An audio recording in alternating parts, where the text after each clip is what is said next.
Magandang araw mga ka-noodles! Bago natin umpisahan ang ating video, ay iniimbitahan ko kayo na i-click ang aking subscribe button at i-hit ang notification bell para lagi kang updated sa ating mga video.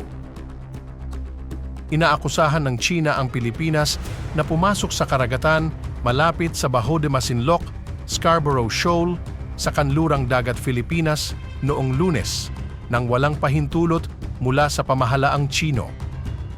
Sa isang pahayag na isinulat, sinabi ni Senior Colonel Qian Junli ng Hukbong Bayanghina ng Air Force, tagapagsalita ng Southern Theater Command ng Hukbong Bayanghina, na sinundan, binantayan, pinalaan at ipinagbawal ng mga puwersang pandagat at pandagat ng Hina ang military na barko ng Pilipinas ayon sa batas.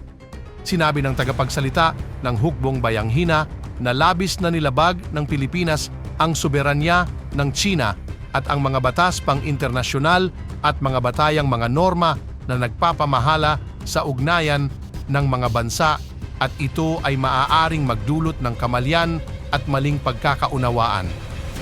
Urging ang Pilipinas na agad itigil ang kanilang pampasok at provokasyon upang maiwasan ang mas malalang tensyon, sabi pa ng tagapagsalita, na nagdagdag na ang mga tropa ng Southern Theater Command ng Hukbong Bayanghina ay laging nasa mataas na antas ng pag-iingat upang matatag na pangalagaan ang soberanya at seguridad ng China, pati na rin ang kapayapaan at katiwasayan sa South China Sea. Ang Bajo de Masinloc na tinatawag ng mga Hino na Huangyan Dao o Huangyan Island ay matatagpuan mga 198 kilometro kanluran ng Subic Bay sa Zambales, at kaya't sakop ito ng Exclusive Economic Zone EEZ ng Pilipinas. Gayunpaman, inaangkin ng China na may walang saysay na soberanya sa shoal na tinatawag nilang Huangyan Island at sa mga kalapit na karagatan. Noong una ng Oktubre ng kasalukuyang taon, sinabi ng Coast Guard ng China na pinalayas din nito ang isang bangkang pandigma ng Philippine Navy matapos itong pumasok sa karagatan sa paligid ng Bajo de Masinloc. Sinabi ng Coast Guard na kanilang ginawa ang kinakailangang hakbang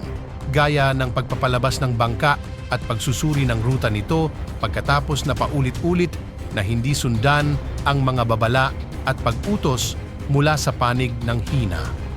Noong Setyembre, sinabi ng Coast Guard ng Pilipinas PCG na kanilang tinanggal ang 300 metro na lumulutang na harang na inilagay ng China na nagpigil sa pag-access sa mabagsik na kinukontrol ng Beijing na lugar sa loob ng mahigit isang dekada.